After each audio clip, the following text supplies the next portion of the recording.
चाय आ गई होता पाछू वाले छोटी मन खुश हो गए दादा रे चाय पाबो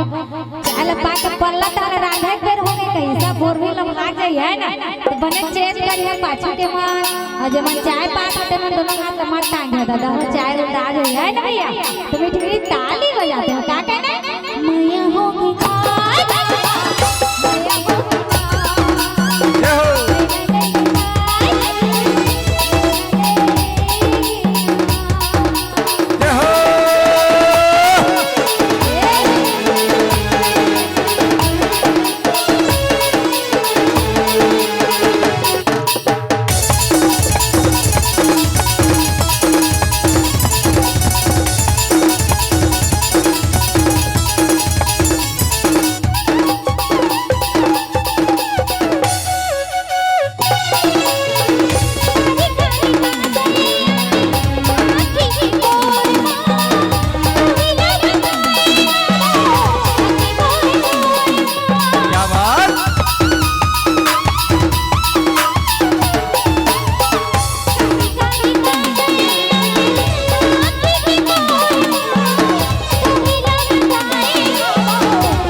चाय पी के ताली बजा देखा जाए बात है ना ओकरे बात है चाय के जुड़ाए आदमी के बुढ़ाए काम नहीं आ ये काम आवत है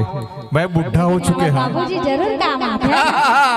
एकरी वजह से हमारी टीम एकदम मस्त है आशीर्वाद से चलत है ना तो बार जो ताली हो जाए चेत करा और का कहने थे मैया होगी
चाय पिए भुला गए एक बार हमारे साउंड वाले भैया के लिए जोरदार ताली हो जाए ताली नहीं बजा तो पोछा कहीं उल्टा मरना हो जाए है ना तो ताली बजाते हैं क्या कहना है